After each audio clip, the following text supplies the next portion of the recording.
السلام عليكم ورحمة الله وبركاته. كلنتي wanaagsan asxaabay meel kasto aad joogtaan. waa subaxnimo khamiisa taariikhduna ay ku beegan tahay 17 bisha July sanadka 2025. haddaba barnaamijkeena subaxnimo ee saakay waxyaabaha aynu ku soo gudbin doono waxaa kamid ah wararkii ugu waaweynaa ee dhacay tan iyo intaynu kala maqnayn. haddaba shalay markii la duqeeyay xarunta madaxtooyada magaalada Dimashq iyo wasaaradda gaashaandhigga Ahmed Asharac iyo kooxdiisa maamulka waddankaasi waxay galeen shir albaabada u xiran yahay oo ilaa xalay ay ku jireen.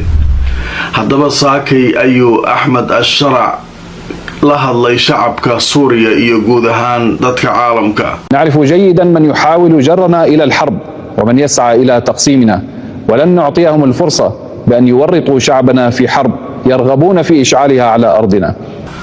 سوريا ما waxay aaday inay iska dhiciso Israa'iil wax walba ku qaadate.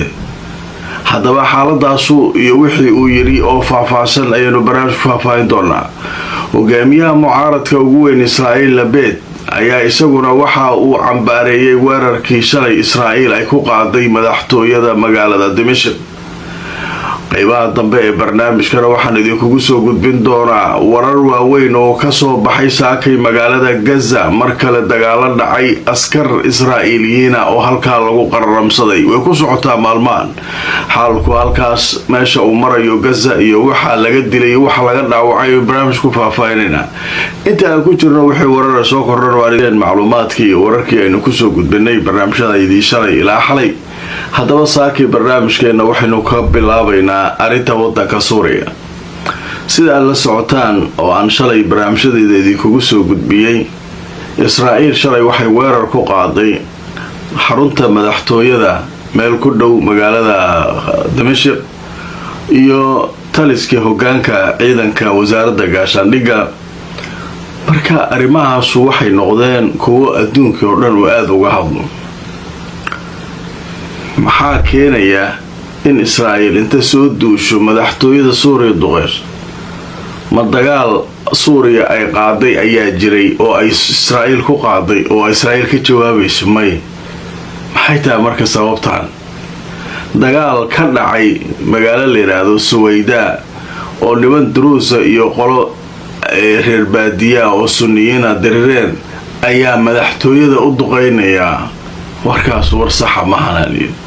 waa gardarro cad aan geed loogu soo gaban adduunka isku raacay. laakiin yaa wax ka qaadi kara? Netanyahu iyo kooxdiisa waa ku galgasheen gobolka bariga dhexe.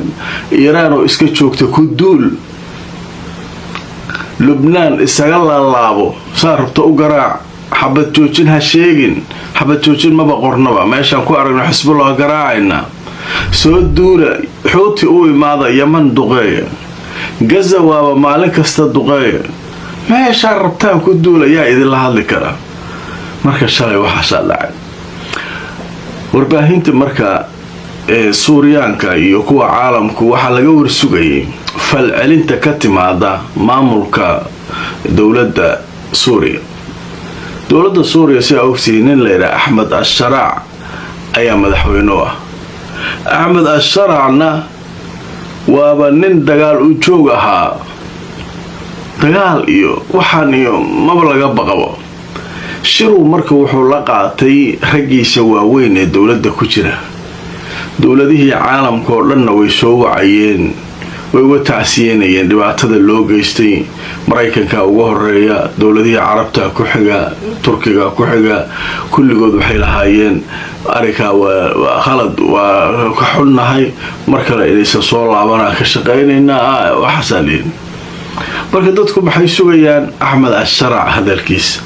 haddaba saakay aroortii ayuu hadal u jeediyay shacabka Suuriya iyo guud ahaan shucuubta caalamka. haddaba hadalkiisa Al Jazeera qoraal ayay ka samaysay.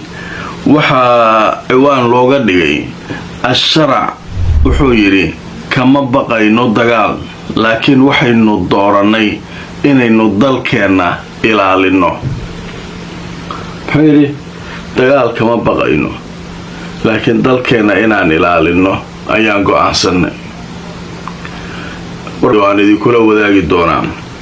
waayahay madaxweynaha suuriya axmed asharac ayaa khudbad u jeediyey subaxnimadan khamiista ah shacabkiisa iyo guud ahaan caalamka, wuxuuna ku sheegay kadib markii lagu dhawaaqay heshiis xabad joojina oo ka dhacay magaalada la yiraahdo Suwayda in Israa'iil ay isku dayday inay wiiqdo heshiiskaas xabad joojinta ah haddii aanay soo faragelin arinta oo aanay la hadlin Mareykanka iyo Carabta iyo Turkiga sida uu yiri. Axmed Asharac waxa uu hadalkiisa ku daray in tan iyo markii uu dhacay burburkii talaskii hore ee Bashar al-Assad maamulka Israa'iil waxay isku dayayeen ayuu yiri inay dhulkeena ka dhigaan dhul colaadeed oo ay kala qaybiyaan shacabkeena iyo dadkeena, isagoo carabka ku adkeeyay in aan meelna uga banaanayn damacyada dadka kale ee dhulkeena inay soo galaan ah. waxa aanu soo celin doonaa ayuu yiri haybadii Suuriya, waana inaanu ka hormarinaa danta qaranka wax kasta.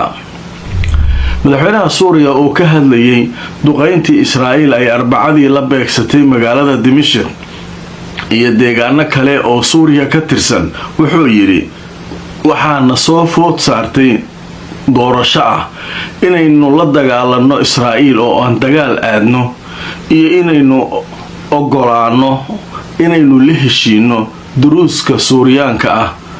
markaas waxaynu dooranay inaynu ilaalino wadankeena oo waxaanu la heshiinay oo heshiis la qaadanay odayaasha duruuska. isagoo arrimahaas ka hadlayay wuxuu yiri ma nihin dad dagaal ka baqaya, balse waxaanu ka hormarinay maslaxadda shacabka oo aanu ka hormarinay fowdo iyo dhibaato. dookheenana wuxuu ahaa inaan ilaalino midnimada dalka. dowladda Suuriya oo dhammaan hay-adaheeda kaashanaysa ayaa faragelin waxay ku sameeyeen dagaaladii ka dhacay Suwayda si ay u joojiyaan, wayna ku guuleysteen in arrinkaa ay sameeyaan. Axmed Asharac oo ka hadlaya heshiiska ay la galeen odayaasha duruuska waxa uu yiri waxaanu go'aansanay inaanu u xil saarno qaybo ka mid ah beelaha deegaanka iyo odayaasha deegaanka si loo soo celiyo nabadgelyada dadkeena. duruusku waa qayb ka mid ah dhismaha qaranka, ilaalintoodana waa inoo mudnaanta koowaad. waxa uu ku nuuxnuuxsaday in Syria oo taariikhdoodu dheer leh ay diideen dhammaan noocyada kala qaybinta. waxaan nahay ayuu yiri wiilashii dhulkan u dhashay, waana kuwa ugu awooda badan ee ka gudbin kara isku dayga Israa'iil ee ah inay kala gooyaan dalka Suuriya oo ay kala qaybiyaan.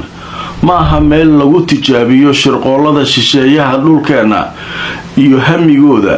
dhismaha Suuriyada cusub waxay nooga baahan tahay inaan diiradda saarno dalkeena. Israa'iil oo ku dhawaaqday inaysan ka tegayn duruuska Suuriyaanka ah oo ay caawinayso waxay ku baaqday in ciidamadeedu ay ilaalinayaan. waxaana sidoo kale Arbacadii Israa'iil ay weerar ku qaaday magaalada Dimashq iyadoo ciidamadeeda cirka ay beegsadeen dhismaha shaqaalaha wasaaradda gaashaandhigga iyo agaarka madaxtooyada. marka Axmed Asharac warkiisa marka maxaa laga fahmay? dadka marka wax falanqeynaya waxay leeyihiin annagu dagaal kama baqayno, hanaga hub badnaadeen hadday rabaan, diyaaradahan ay meel walba kula boodayaan ha haysteen, laakiin annagu dagaal kama baqayno.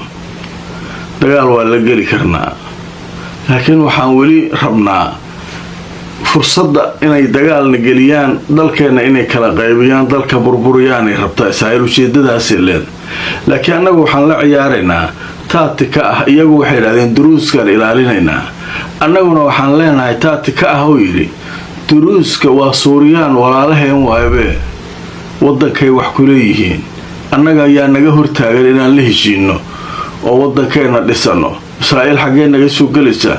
duruuska Israa'iil degan ha deganaado, laakiin kan Suuriyaan waa.